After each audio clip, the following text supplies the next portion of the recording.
Hello, everyone, and welcome to another edition of the Je Vaughn Show. I'm your host, and I just so happen to be named Je Vaughn. I am here coming live from a brand new location in my edifice, and it's a choice. I made a choice on this one, so we'll see how today's interview goes. But it's the coolest place in the house, and I'm hot here in Dallas, Texas. Is hot, and I'm sweating. And wife sitting over there with a jacket on and her scarf. I don't understand. She's like my 17-year-old son when it's 98 degrees outside and he's wearing a full sweater with hood on. Why, sir? But these pent-up issues are not why you're here today. You're here today because we have an amazing interview with an amazing man. He's an amazing writer. He's got an amazing gift with an amazing crew. And so he's on an amazing show. He's amazing. That's not the song he wrote, for the record, but he does bless us with his music. So that's why he's here today, Mr. DeAnte Duckett. DeAnte. I said DeAnte, and we know what it is because not every D has to end with an Andre. So can we please put an Ante in his name? DeAnte Duckett, how are you doing, sir? Je Vaughn, I'm good, man. How are you? Thanks for having me today. I'm so grateful for you being on this show today. We're going to have an amazing time. I don't know why I've used the word amazing now 15 times. That's an amazing number of times. I mean, what's crazy is I usually say amazing or awesome a lot too. So I understand the not understanding phrase of the word today. We're just going to be making up stuff today. So let's just create. We're being creative. We're creative. Yeah, that's what we do. Entrepreneurship in the season, the atmosphere is just everywhere. So rich, so thick, and amazing. Shut up. So I'm excited to have you on the show today because I know your works. I read your bio. I've done seen your videos. But well, don't believe nothing that you read. It's all fabricated. I believe every word that was said. Wow. But for those who want to hear you tell your story from your perspective, real quick, like we do at the beginning of every Je Vaughn show, please tell the people who is DeAnte, not DeAndre Duckett. I am a simple black church boy from Los Angeles, California. As you can see, we're repping LA today, and that's on period. Born and raised in the church, got my start early, directing at 13. I just love to have fun. I'm everything from music to fashion. I'm an entrepreneur. I have a TV recycling company, so I'm not just doing music by myself. In itself, I work 9 to 5, and pretty much it's just me. I just really love to have fun. It's enough depressing things in the world. So why be depressed all day when we can live life and live it to the fullest and abundant life that Christ has given us? So that's just pretty much me in a nutshell. And music and fashion, they go hand in hand. They do. Which one did you get into first, the music or the fashion? I was into the music first because my family is musically inclined.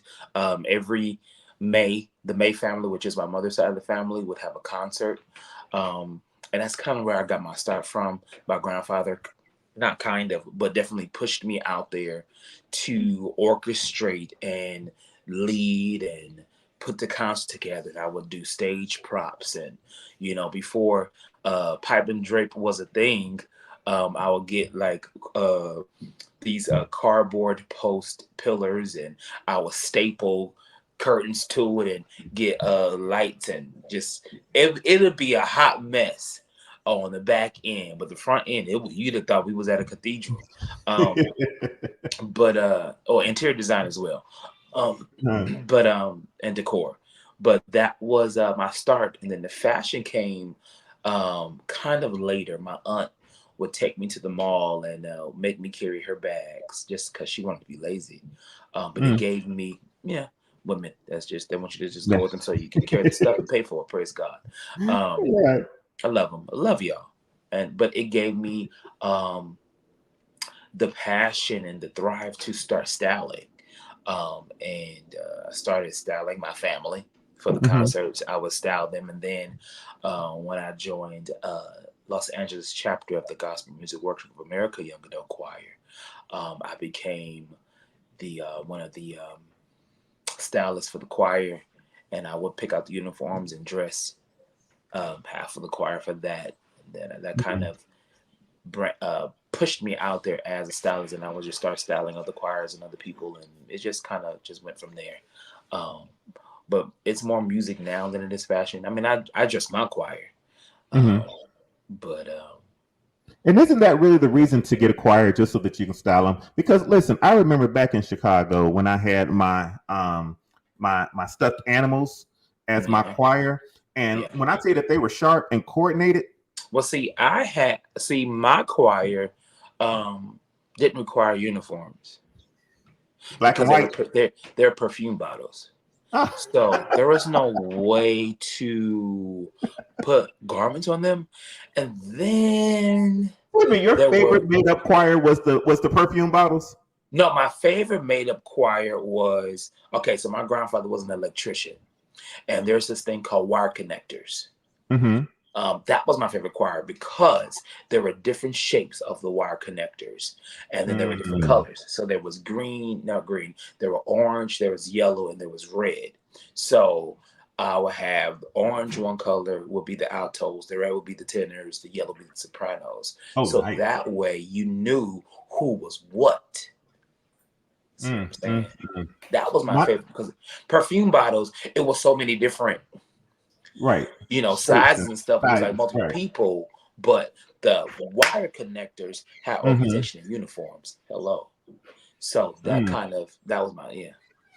My favorite though was to get, and this is listen, some of my favorite because I directed choirs and led praise and worship teams and stuff like that. But and I've been bigger and smaller, so I speak from experience that I would always have my big bears in the alto section. You see, I wanted my squalors to be. I need them to be. We call them the truck drivers. Shut. Yes, put my truck drivers in the alto Bertha's what we section. call them. Big Bertha's what we call them. Big And my Bertha, and most then Bartholomew was the tenors. Yeah, Big yes, Bertha. She but has to be about 450, 500 on a good day. And she has to be a truck driver. and what my sopranos were the daintiest. Oh, they were the prettiest. Pretty, very pretty. Oh. Pretty with the bob. Yes. Pretty with the bob. If you don't, I tell people, I have a saying, and the audience cracked up when we did my release. It's called sleeves and weaves. So you gotta sling your weave and swing your sleeve. So sleeves and weaves is when we do the Ricky Dillard clap like that. I call it sleeves and weaves. Did you ever write to sleeves and weaves? Huh? Did you ever write to sleeves and weaves, like a song where you knew specifically that you wanted the group, that you wrote this song and brought this bop specifically? Every song I write is to sleeve. It's every song I write is to sleeves and weave. It's just the fabrication of my life, and it was unknowingly known for me. And I can't say it because we're on a radio show. But if you you got to say it now because it's out there. This is the Lord's. This is the Lord's. I'm not afraid to say it. You can blurp. Blurp it out.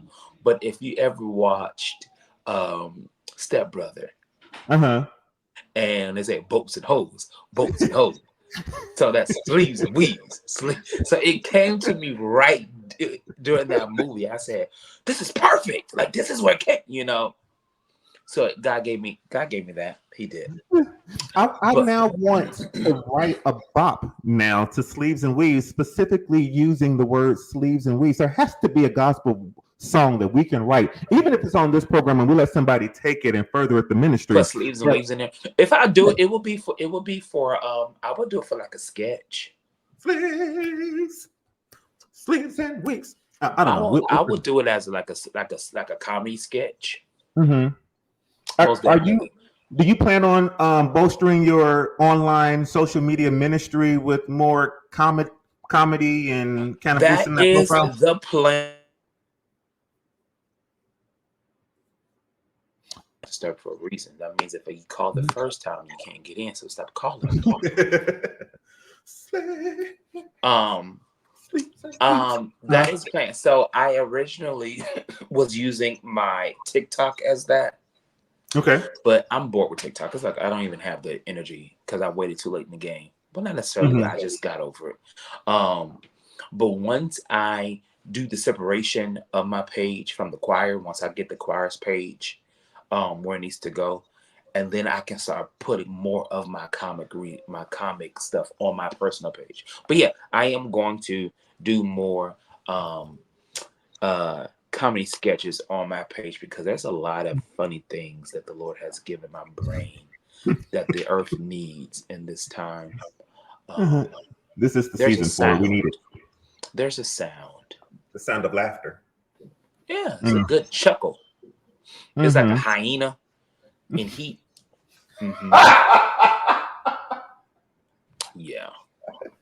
That's also my soprano section. And people don't really get to like I'm me, man. I stopped trying to like pretend to be somebody else or be like what other people thought I should be, or you gotta act no.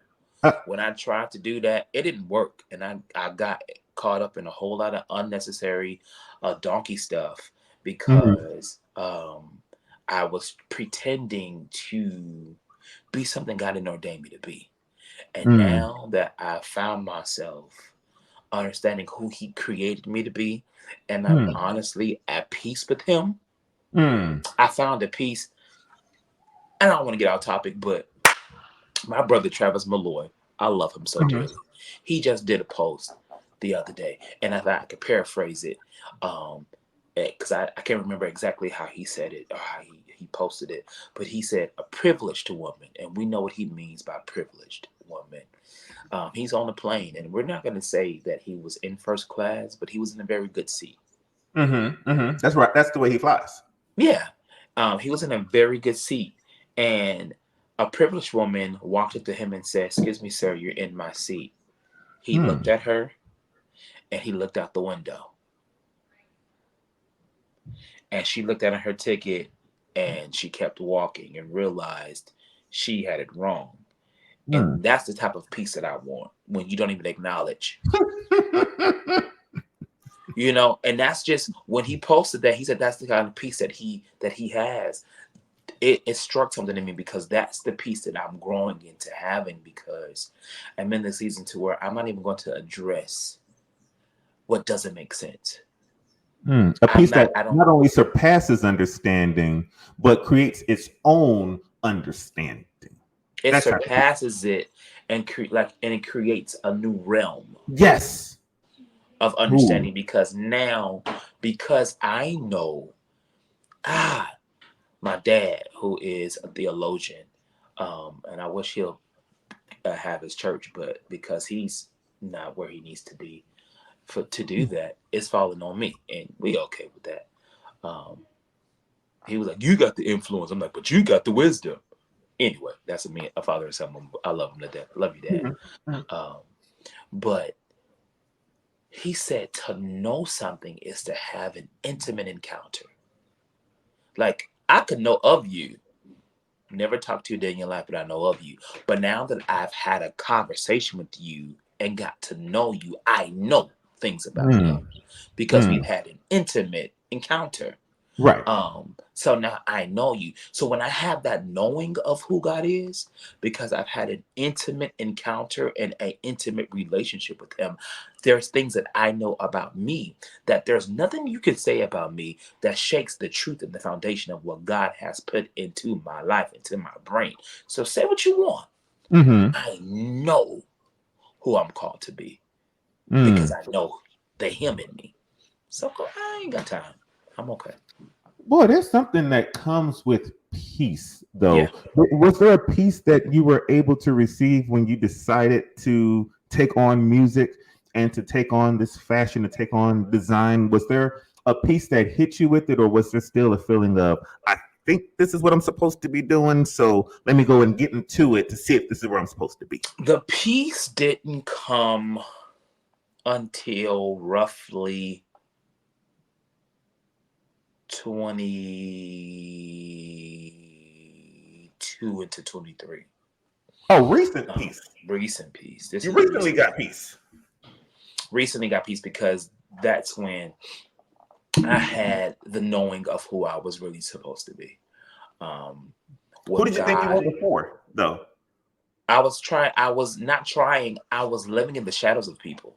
Okay. Um, I was holding up, I was a Joshua holding up the arms of a Moses.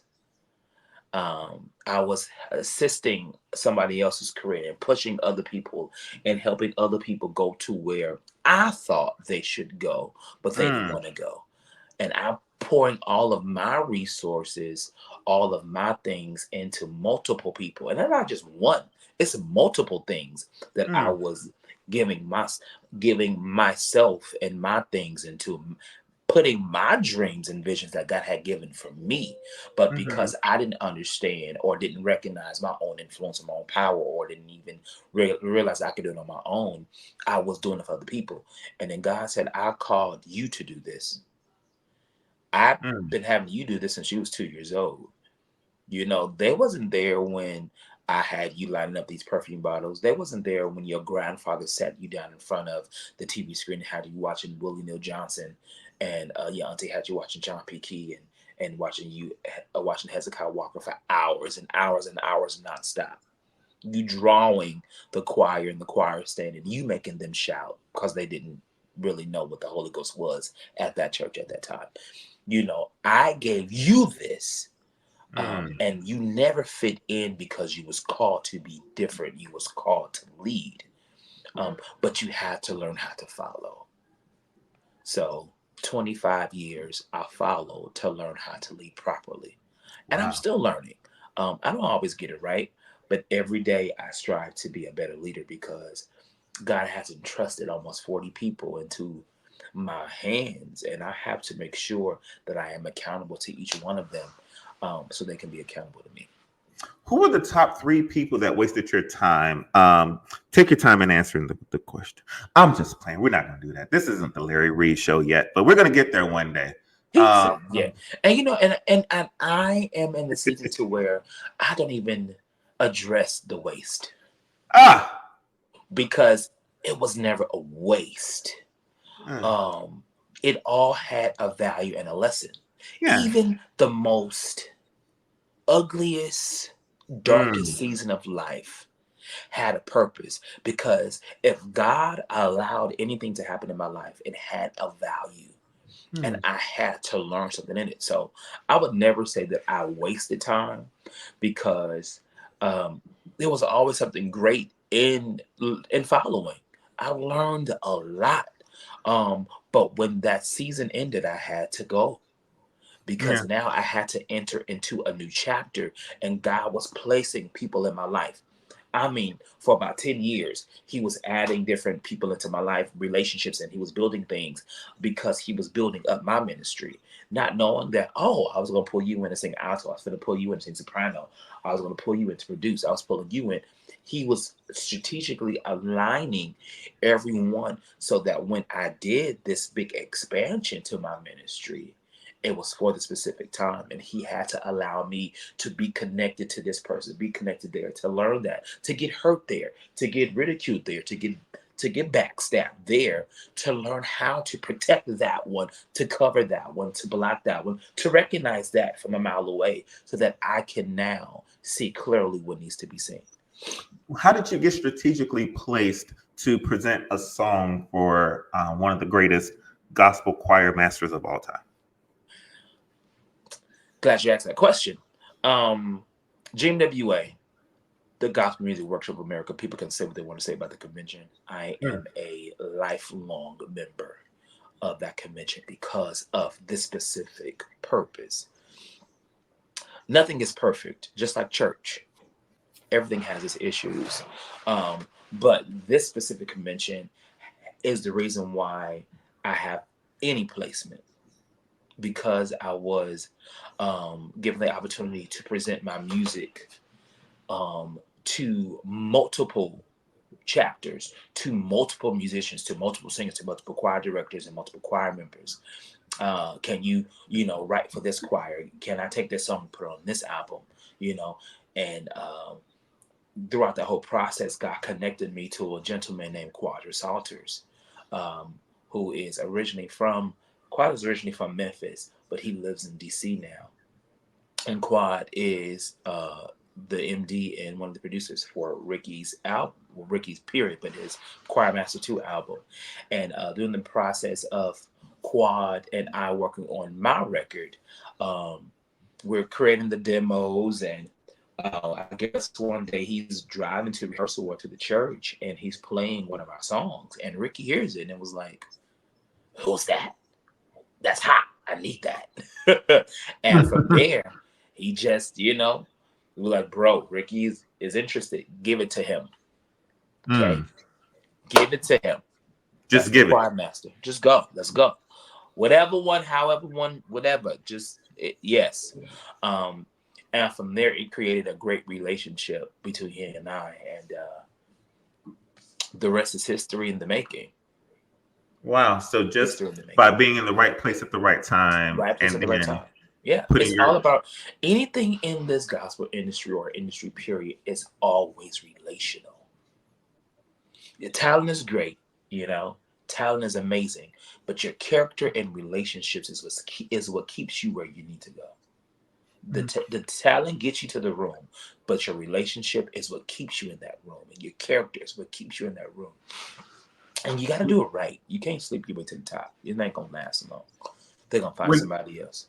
But when you find out that Ricky wants that song, in your mind, are you going like, is there, and it's not narcissistic or anything like that, but is it he should like that song, or is it man, I got 3-4 songs better than that one. Why don't he want one of these? Like what was I'll tell you how crazy it was. When I wrote Bless Your Name, I wrote it with New G in mind. But I wrote Bless Your Name in 2011. Oh. Hello. Wow. In 2011, I wasn't thinking about putting on a record. I just said, I knew. And at that time, what record was out in 2011? 2011 was, I want to say it was the Red Experience, the Blood Experience. No, the Red Party. I want to say the Red Party. So New G I was listening to that CD almost every day. So their sound was imprinted in my brain. God is great. That was my bop. So that sound was in my brain. So when I wrote Bless Your Name, I wrote it with the intent of hearing New G sing it. But that wasn't the song that they originally were going to record. They was going to originally record Bless Your Name. I mean, Deliver Me. Oh, okay. Single. Yeah. So when I want to say they originally taught Deliver Me, because they was going to deliver me and do Bless Your Name, but Deliver Me was just too. They were singing it too good. Like one of those. It's gonna go over too well. So I was like, okay, well, I'll just keep it, and thank God I did. So take me back to when you hear a song in your head. Now, again, I've been blessed to write a song and have it be sung by a community choir and a college choir. And in my experience, it was not at all what was actually in my head when I wrote it. Yeah. Was it something similar to that? Or when you finally heard New G teaching it and singing it, were you like, that's exactly what it was supposed to be? Yes and no. Okay. Because if I could be honest. Oh, please do. When I taught it to my choir, it was exactly what it was supposed to be. Because we recorded it too. Right. Now, anytime you present a song to a choir, they're going to add their own spin to it. Right. They have producers and musicians. And the teacher or the director is going to do a certain inflection that they want or that they feel should go where it goes. So no song is ever done the way the writer writes it unless the writer teaches it. Right. You were just a reference track. I'm just a reference track. The most beautiful compliment you can get is when the choir master tells you, I have to study your song for a week to really dissect it and get it. Wow. And when I listened to it, I heard us in the sound. Wow. What do you do All after right, don't talk to me for 3 weeks because I'm, that? you know, in the most humble way. I need rose petals where I walk, and I need the best water ever. No, but Right. Because in that moment, that then what I'm thinking is that you can't talk or say anything to me negatively because the choir master studies my music. So and it's honestly it was one of the most humblest thing because it's like, okay, this has happened. Now what do I do? Because I can't live here. I cannot dwell here. I cannot allow this to be what I hang my resume on or what I the biggest trope. Okay, this is the foundation. This is another step. Okay, so I have to grow from here. And even when we were at Stellar's this past week, and I walk up to him, me and my mom and I took my mom and my godmother, my two aunts, to the show. And I didn't get to do any of the carpet or the after parties because that was like a babysitter. I didn't get to be the artist, but I wanted them right. to really get to experience. It was on the floor too, so we got to experience being in the midst of everybody. So they're taking pictures, and I'm being pulled left and right, and they're like, "Oh my God!" I'm like, "Yeah, I gotta calm down." So we are in Don't this. embarrass me in front of my coworkers. Right. We are Yeah. in this now, not saying we've arrived, but we're here. We ain't arrived nowhere, but we are in this. We are on the journey to another destination, to a final destination, that everybody's trying to get to. But to walk up to him and I tapped him on the shoulder and he was like, "My boy," and I'm like, "Hi," you know. But he said, "Man, in his voice, I got that call." He said, "I've been hearing about you and your performance this weekend, man. People have been talking about y'all." And I was like, "Oh, praise God, praise the Lord." But Oh, just to wow. get those affirmations and that encouragement, and not just from him, but when people that you looked up to, like Dexter Walker, to like, man, I'm pushing y'all. Y'all got my support. JJ Harrison. We had did it the 2 days before that. We was all doing a showcase, and my auntie was like, DeAnte? He was like, "Do I know DeAnte?" Like he sung with me. It's them hearing that. Me knowing, but to hear it and to hear them say it, and for Donna Lawrence to say, "Y'all got the sound," and Morette Brown. I mean, to hear these people, Tiana Lemons, Kevin Lemons' wife, it was like, Yeah. "Whatever you need, I got." To hear this, it's like, okay. So you must have been really showcasing and showing out in Vegas that weekend. What were We y'all just out there did. We doing? just went. This is just not just Vegas. Well, it's been happening since Vegas of last year. So the same two showcases we did last year, we did this year.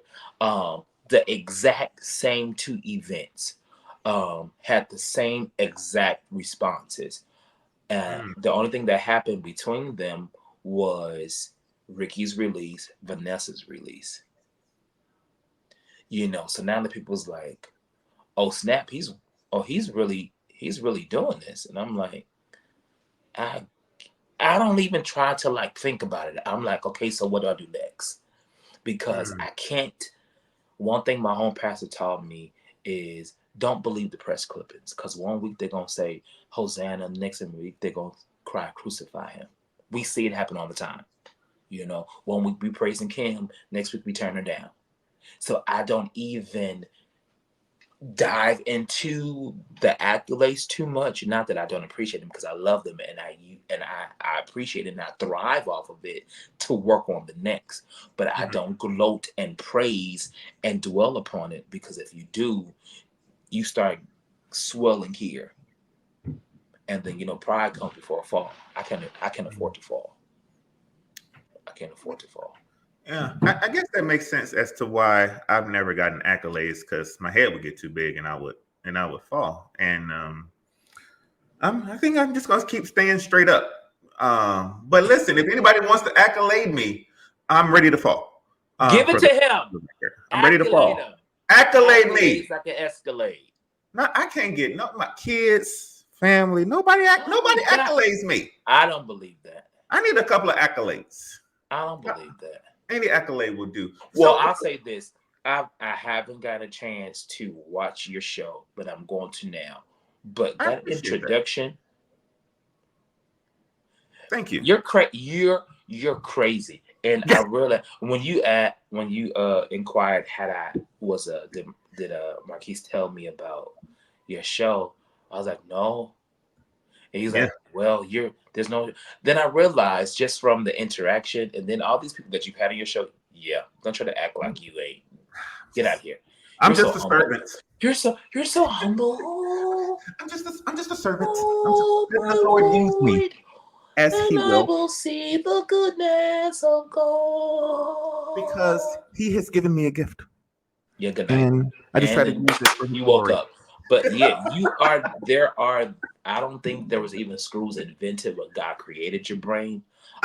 So things is just like mushed and just blended. You're not even touched. It's not even touched by an angel. It's just there. Like God said, I'm just touched. So when so Ricky was first and then Vanessa? No, so Vanessa then Ricky's released first. Vanessa's was recorded in like 22. Oh, okay. So Vanessa's was like 2 years ago. She just released hers this year. So how that happened was my brother Walter Millsap and Tony Jones. They were working together on this record, and a group that I was a part of called the Trilogy Group did, I want to say maybe 75% of the BGVs on that album. My brother Tony wrote about 5 songs. Another brother, Jamel Jones, wrote a song. And then you got Donald Lawrence and John P. Key, other writers and producers. But Tony called me and said, brother, but VBA, what we call it, VBA is doing, and he is the VBA fan. So when he got this call, I knew this would be crazy. He said VBA is doing a new project, and I think you should give her because of your grace. I said, give it to her. That's simple. Bye. Get him. Go. So you don't even worry about the points on the other end. You just giving away something. I don't care. You don't have to give, and this is not, I don't really mean this. So, but say it anyway. This is not proper business formality. So if you're hearing this and you want a song from me and you hear what I'm going to say, don't play me because paperwork is right. I learned from Calvin Bernard Rowan. I don't play about my paperwork. But you don't have to give me a dime. Yes. Hold on. I need a clean cut of that. So when I ask you for some music, okay, 3, 2, and what was the cost again? Don't try to play me. Don't try to play me. I got the Holy Ghost. I'm smart. Don't know the cost of the oil in my charger box. And then that's what happened. See, the Lord wanted you to give me the next single for free, and he's not happy. When God's not happy, your stuff will fall, huh? The camera will fall. No, that was for you because you had to fall because I'm still here. Anyway, and it's by the grace. So I didn't care, and that's not really. But for these people to say they. And that was the motivation and the affirmation that I need to move forward, because after I did my first record that I didn't even push on radio, and it's an amazing album, but it wasn't really what I wanted to do. Let me rephrase that. It's what I wanted to do, but it wasn't what I needed to do. And we'll talk about that another time. But I found myself figuring out what was next. What was next? I had no idea what was next for me. So I was just doing placements. Christopher Irvin, Jerry Sadler, North Carolina, Patrick Riddick, VBA was the last one. My church, because I belong to Nissan Stewart's church, so we did a record with Zacardi Cortez. A lot of people don't even know about that. That's been out for about 2 years, called When You Need It Most. So I was working on other stuff, but it's like, okay, so what do I do for me? So after VBA's thing, God said, do a choir record. And that's how the whole album came along, with me doing that and me connected with Quad, and how we got the Ricky placement, because we started working on my album, and because I started doing me, God was like, okay, I'm gonna start giving you even more. When you start doing you the way God told you to do it, how He ordained you and created you to do it, is when He starts sending you blessings that no man can take away from you. That's beautiful. Who is the next great artist that can get your music for free? Since Je Vaughn isn't on the list, is there? And I asked that question. Well, none of them got it for free because they are contracts. The business still went through the business. But who could get a song for free? Who can get it? Who can get it from you for free? It would probably be on TCC.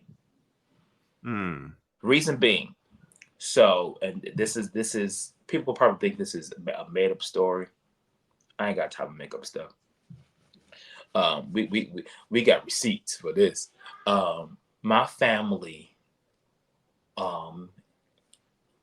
was and is extreme Winans fans. Extreme. Okay. When the Winans came out, my family, my mother and her sisters and cousins went to every single Winans concert that was happening in California, Vegas area.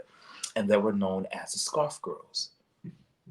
You ask Carvin, Marvin, Michael, you can't ask Ronald, rest in peace. But you ask BB, they're going to know who the Scarf Girls are. And that's a connection to Percy Beatty. And we'll get to that in a minute. But we would go to, when I became born, we would go to every single Midas concert. Every single one. And CCBB did a concert at Six Flags. And my Aunt Terry, who is one of my biggest musical influences, and she's the reason why I know half the people I know in the LA gospel scene, took us, and she kind of got sick because she suffered from diabetes really, really heavily back then. And it was me and my cousin Dominique. And we were sitting right at the front. It was in the very front of the line. If you know anything about Six Flags, the Bear Auditorium, the outside auditorium, the backstage is like, when you go on in the line, the backstage is right there. So you can see the artists coming in and out. And Cece saw my auntie sitting there, and she was getting ready to take Ashley and Alex to Looney Tune Land. And she said, Terry, do you want me to take, DeAnte and Dominique with us? And she was like, sure. So we went with Cece to a Looney Tune Land with her children. So I rode with Ashley and my cousin rode with Alex. And just a couple of rides. So that moment there, I will never forget. I will never forget. And then anytime we did a concert, we took pictures, and at their 20-year reunion, they did a Winans family tour back in 2001, I believe. I sent a picture, and I wrote something on the back of it, and I sent it on stage. And there's like, come backstage. So BB got mad because I didn't send a picture of me and BB. I just said me and CC. And I did a tour with BB, a People Person tour. And when I told BB who I was, I said, BB, I'm the son of a Scarf Girl. He lost it and was like, tell them to come backstage. And they went backstage, and he like had a fit. And it's moments like that it's priceless. You can't pay me for that. There's no amount of money you can pay a person to receive that kind of joy when a person gets excited of remembering something that meant so much to them. Because at the end of the day, us being artists are humans, and we don't know what a small act of kindness could mean to them. And Scarf Girls they literally wore scarves on their necks that had whinings on it, and they would give the scarves to them. So one had a scarf for Ronald, one had a scarf for Michael, one had a scarf for Marvin, one had a scarf for Carvin, and another one had a scarf for BB. And each one always had a scarf for that specific one. And that small act of kindness meant so much to them. And they never forgot it to this day.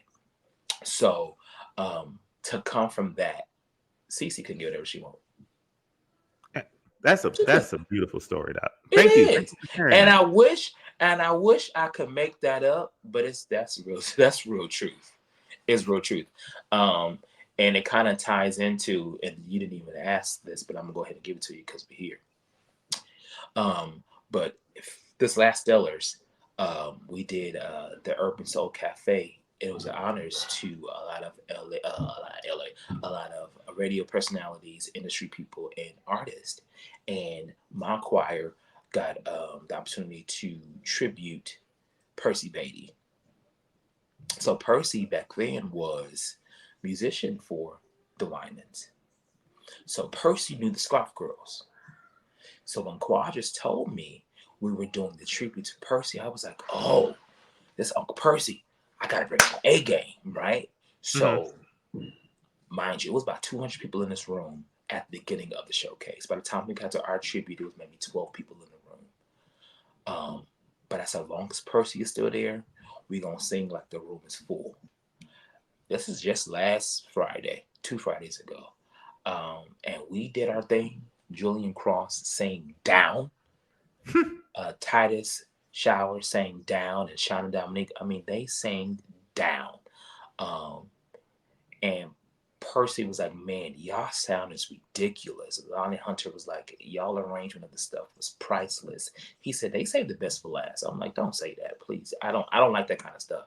But I ain't gonna stop you from your opinion. Right. Your opinion is valid. Well, when Percy saw my mom and my aunties, he was like, the Scarf Girls, instantly, like, boom, he knew exactly who they were. And Percy was like, that's my son. My mother was like, that's my son. He was like, she's like, yes, that's little DeAnte. And he was like, oh, your nephew. Like, we have to do something. And so you never know what, people got to be careful. Because that small seed that they implanted in them people's lives 30 years ago is blessing me now. So we really got to be careful how we treat people, because we don't know what is going to happen. Sowing and reaping is serious. Because you could be setting up the next generation of your own family to be blessed just by being kind. Because this man then reposted videos, and he said, my nephew DeAnte, I was like, but it's that small stuff that really, that kind of stuff is what gets me. It's the smallest thing that really speaks so big to me, because when you've been promised things from people that never happened, I'm gonna do this, I'm gonna do that, I'm gonna do this, I'm gonna do that for you, and it never happened. And you get these moments from people who really put you in the right room at the right place. Granted, I would love for Karen and Jonathan Nelson, for all of them to have still been in the room this year. But last year, we sung for Shirley, and Vicky Mack was in the room. So she's looking now, For me to have Neely Dickerson on my team, Neely is pushing. So I'm in the right place. And God has graced us. God has favored us like nothing before. So I'm grateful. So at the Stellars, and I promise you, we're going to get to the new release in a moment. But you blessed my spirit, and I think, and one thing I didn't tell you at the beginning of this was I never do research on people who I'm interviewing. If I know their music, or if I know something about them, and it's something that's like a favorite of mine, like or it intrigues me, I want to get on and be authentic and real and kind of meet the person the way that my audience meets them and ask the questions that I think my audience will want to know. So that's just the way that I've always done it. Okay. So I am genuinely impressed, intrigued, Oh wow. Fascinated by you, your ministry, your story, and things like that. And what's giving me the most joy and entertainment is just your industry brain and your knowledge and your storytelling. You can tell. I can listen to you tell stories all day, sir. I just want to know like what you had for breakfast and how was it cooked, and did you put cheese and sugar in your grits? But I want to go to the Stellars because I didn't make it this year. Yeah. And I would love to get your perspective on what is it going to take to get people like you, Titus Flowers, Keandra Lockett, Dexter Walker, Judah Band, Randy Weston and Judah Band, Vincent Bohannon to leapfrog, take over, supplant, if you will, some of these industry veterans, the Rickies, the Kirks, the Donnies, the Hezzies, that have been there since the 80s, and we're in 2024.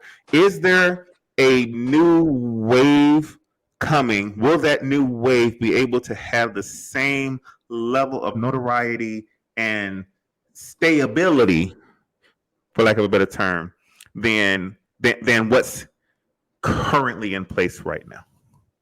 I shared this with my interview this morning. And this is, I learned this from the Calvin Bernard Rome, my uncle. He's pretty much shaped my brain and given me the insight of the industry. And you can ask him one question that you think is going to be a 5-minute answer that turns into a 3-hour conversation that you never get bored with. Every 30 years, there's a sound that comes from gospel. There's a new sound.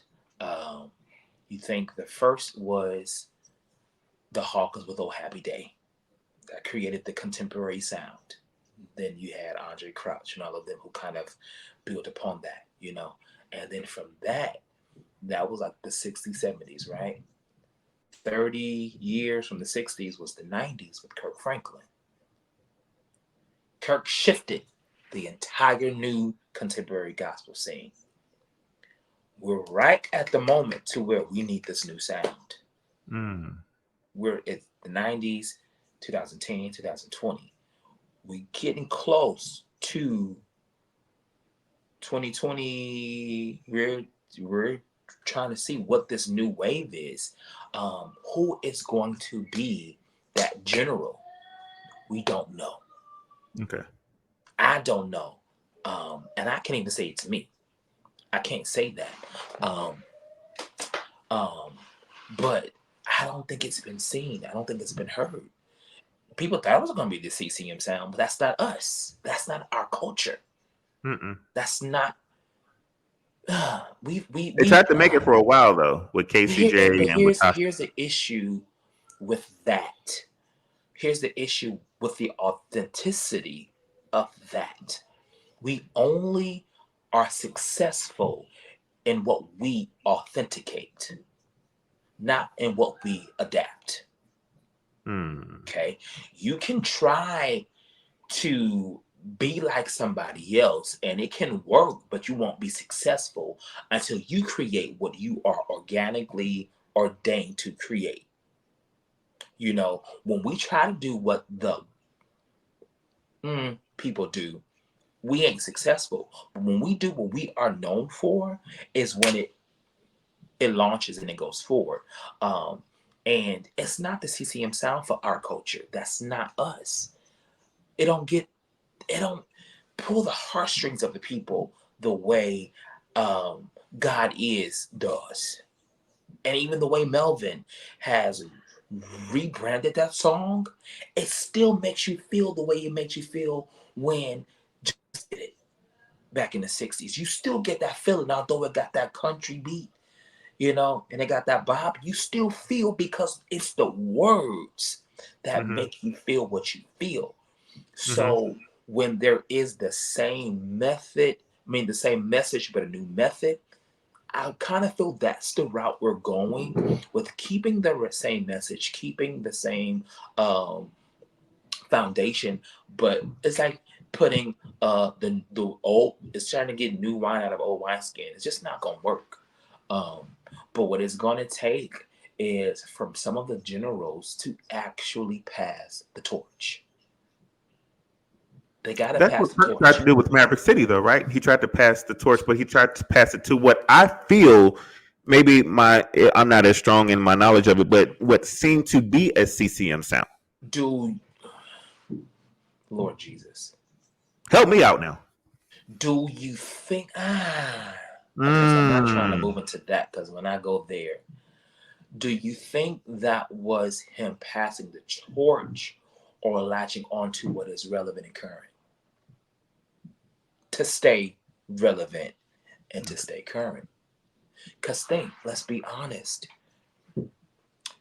what was available for our generals, our legends of my generation back in the 80s and 90s, the way they was touring back then, they're not touring now. The way that the industry was paying them in the 90s, they was making money then, they're not making that now because of streaming, which Mm-hmm. has messed us up as artists, because of social media. That is a blessing and a curse because now everything is easily accessible. Back in the day, you had to go to the record store, you had to purchase the album, you had to purchase the VHS, you had to purchase the cassette tape, and you had to go to the concert and purchase the ticket. Now you can just watch it on YouTube and never actually go to the event because you can get everything you need that quick. So here this new wave with Maverick City comes, and from what I have heard and have seen, is because he is staying current, attached himself to it like he did God's property. Mm. Because God's property was already a group. That was a Yeah. group. If I'm not mistaken, I don't quote me on GP, this. are you with me? No, they were. Yeah, they were. I want to say that. High I want to school say that choir. Myron Butler was over them before. Yeah, right.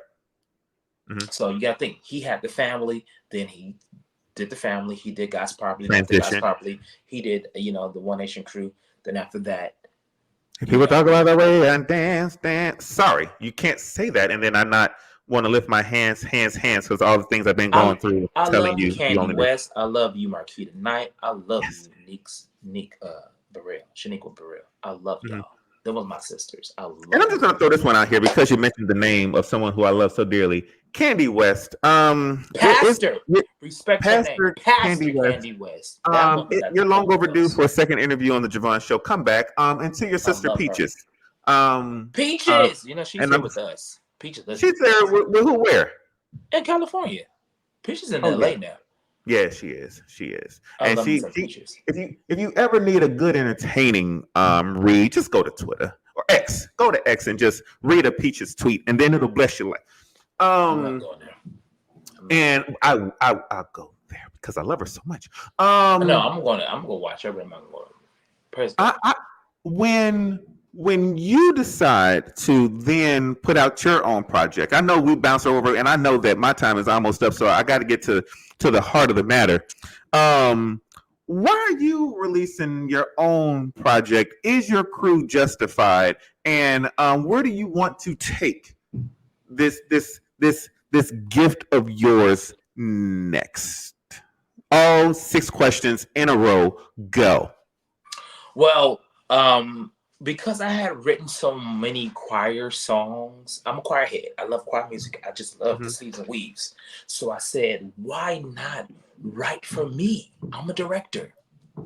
I love to look at the choir. I don't like looking at the audience. I don't. Because they're not the choir. The choir is what gives me life. The choir is what helps me sleep. The choir is what gets me going. The choir is what feeds my it's just my existence.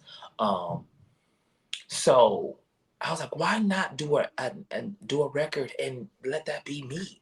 And when I decided to do that, every single thing I ever dreamed of doing started happening because I moved into my ordained place. But not just that, but going back to ministry. So those two hand in hand, because now God was like, I've expanded your territory. Now you're the pastor, pastoring these people. So now you got to step up your ministry. You got to step up your word life. And that's something that I'm even growing into.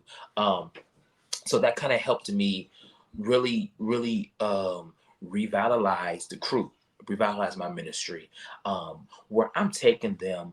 Only God knows. And every day he gives me something new. You know, my goal, and you don't hear too many choir directors and leaders say this, but my goal is to create a system to where they have medical and vision. You know, I can literally put them on payroll, all 45 of them. I'm believing God to place me in a position to where I have multiple streams of income, multiple businesses to where I employ them, not just in music, but in all different aspects of entrepreneurship, and push them forward to where they're doing their own things. Because I have directors, I have photographers, I have videographers, I have makeup artists, I have hairstylists, I have choir directors, I have so many people within my camp that my job is to not put my feet on their neck, but my job is to undergird them and lift them up and make them better than what I am. Do you have an on-site podcaster, someone that's just there specifically to be paid to just podcast from the scene of the ministry? Absolutely. You already got that? That's what I'm supposed to be doing. No. You can't take on too many responsibilities because you are the head. You're the CFO. The one thing that I am most insecure about is talking in front of people. No way. You would not believe I hate talking. You would not believe I have dyslexia. You would not believe that I have a speech impediment problem. I hate talking. And that's the one thing God said I'm going to use. That's why you have to preach. And to actually move into radio, I don't want to. But when Stevie Wonder brother says you get one of the best interviews on KJLH, just like, okay, so maybe I do need to do this because one, we do not have this in LA. We don't have 24-hour gospel. We don't have anything that is young, relevant, and raw. Wow. So I was like, okay, so when it comes down to my music, my fashion, I have to incorporate this. So, but I do have about 3 personalities within my camp that will do it with me. So when I can't do it, I have one young lady who actually has a podcast, I believe. Yeah, she actually has a podcast. So yeah, there is a couple of them, but I have to be the general too. But yeah, it's there. Everything I need is in my camp. It's there. I guess I got to come and get on you all's podcast now. I guess that's the next phase.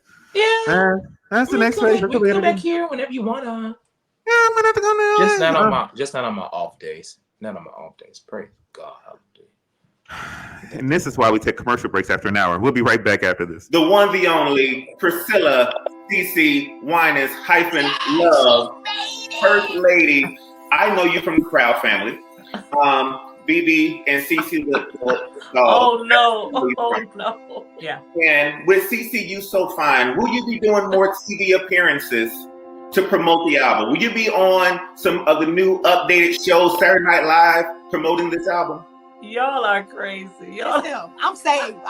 You say Melissa is Je Vaughn. He's the one? Oh, God. Well, you know what? We'll see what happens, where we're going with this record. I'm very excited about it. I'm excited for Believe for it. I think it's a message that we all need to hear. We all need to, we've been through a lot. A lot of people are broken. A lot of people are discouraged. Mm-hmm. And this song and this record, I believe, will bring revival. I think it's going to encourage people to look up and to understand that it's faith that moves God. And if we can just believe his promises are true, then they're going to come true in your life, And so I'm excited about just worshiping. There's power in worship. There's hope. There's the Bible says the garment of praise will lift the spirit of heaviness. And a lot of people are heavy right now.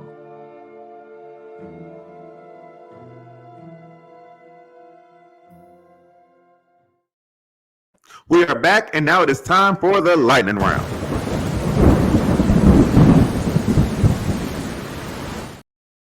All right, don't think too hard on it. Just answer the questions. Number one, this is an exclusive premiere of your next single. Please sing us 6 bars of the next song that you plan to release.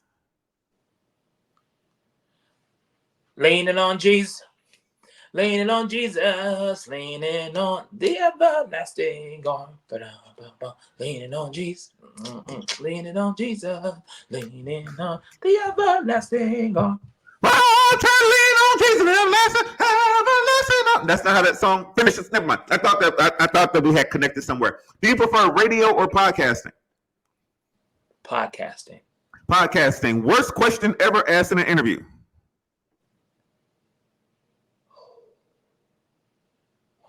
Who do you hate? Ooh, and who was the answer? Moving on. Least favorite song you've ever heard. Mine is Order My Steps. What's yours? Next question. I refuse to answer that question. Not doing What's the last movie or show you watched and loved? Oh, the one with the emotions. Cause it's just emotions. You were talking about Inside Out 1 or 2. Yes, 2. Inside Out 2. Joy. I spoke in tongues the whole movie. Oh, shut up. Oh, something about joy. Listen, tequila or bourbon? Tequila. Any upcoming songs about Balaam? Because you know he smoked that ass. Heck no. No, fine. Okay, No. whatever. How soon till? Oh no, that's the wrong one. After show. Here's my question. After the show, what will you be doing next? Today? Going to sleep. Going to sleep. That's a good answer. Uber Eats or DoorDash? DoorDash. Spades or dominoes? Neither.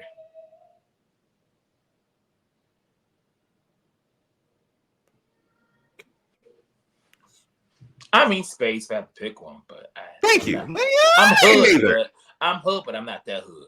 I'm looking at you. You're black. Do you prefer washing dishes or clothes? Dishes. Dishes. Last non-entertainment job you had? The one I have now. I'm an recycler. Tick, tack, or toe? Tick. Clearly. Grits, cheese, and sugar, or both? Neither. Snap, crackle, or pop? Pop. Do you want a Grammy or do you want a Stella? Both. Hallelujah! And both will be next year. Hey, come on through today.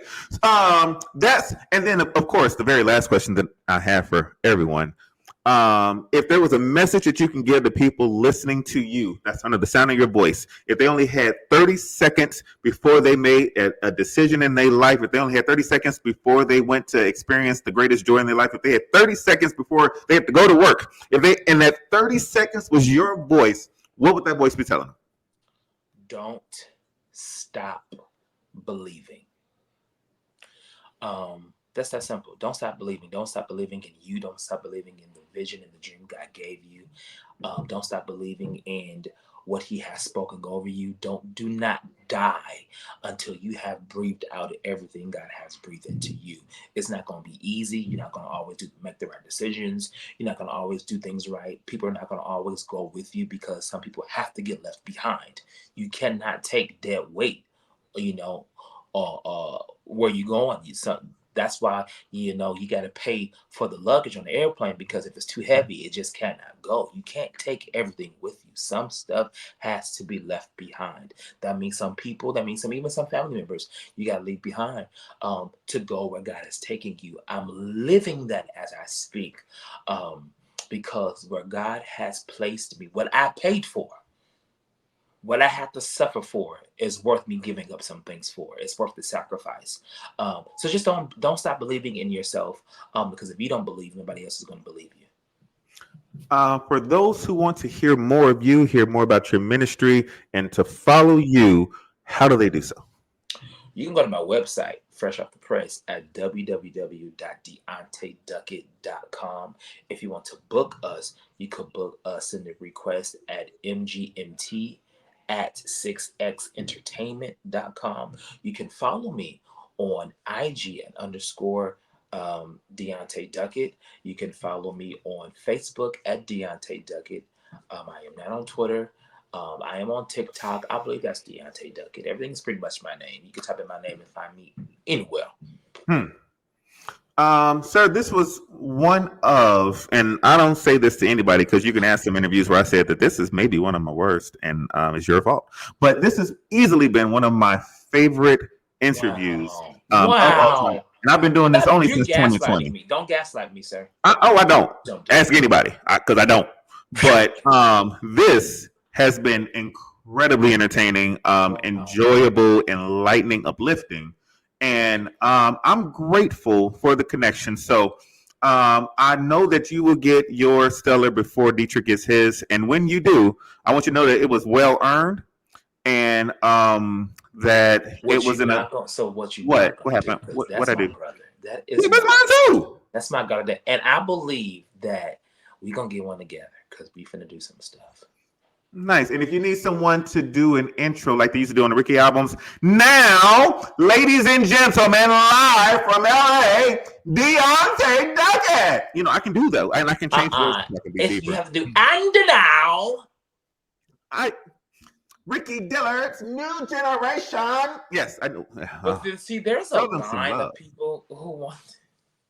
Oh my God! I just keep getting deregulated. There is a pecking order, and I am clearly here. And what's crazy is I want one of those on every album I do. If there's an introduction, I feel is not authentic.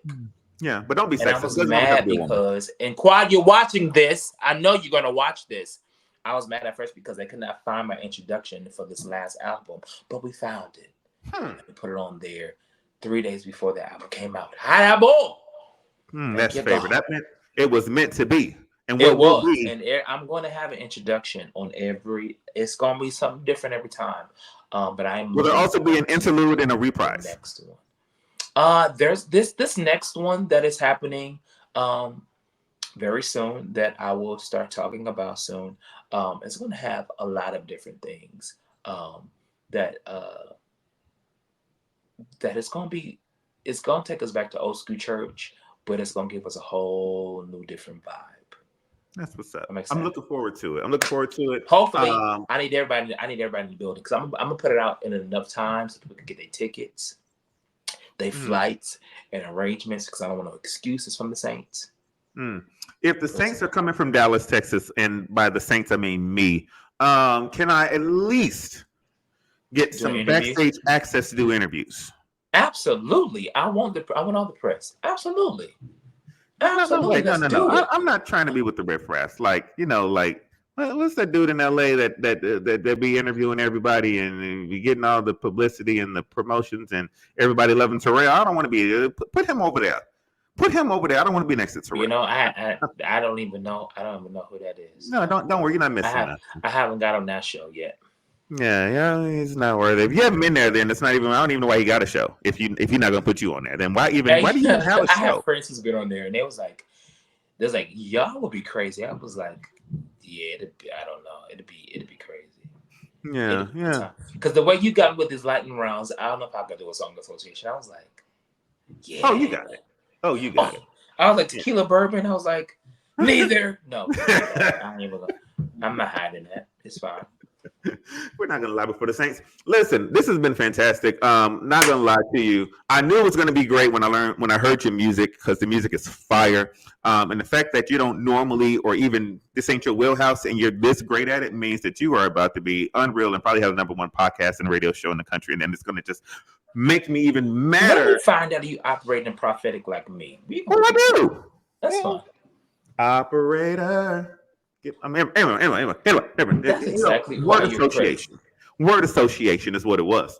To my great producers, to Elevate Magazine, who powers this podcast, to Marquise Jokes, who brings me guests on it, and to all of you all for watching. This is DeAnte. Don't call him DeAndre Duckett. He is the son of a scarf sister, and this is an amazing, amazing artist. Make sure you guys go pick up the single. Go check out everything that he's ever released, everything he's ever written. Go get it today. What are you waiting for? Get those streams up. Get them streams up so we can get on that billboard, homies. Yes. so he can get everything. His everything. Never mind. Word association. It's ridiculous. But we are out of here. Do the Zion movement. First of all, to Dexter Walker, you postponed coming on my show 3 times, sir. And I'm not going to tell you again. I'm not doing this with you no more. I'm not doing this with you no more, Dexter. We've had this conversation, and now if I got to be public about it, I'm not doing this with you no more. Come on the show. Come on the show. With that said, this has been Je Vaughn. Make sure you take care of yourselves and each other. God bless you.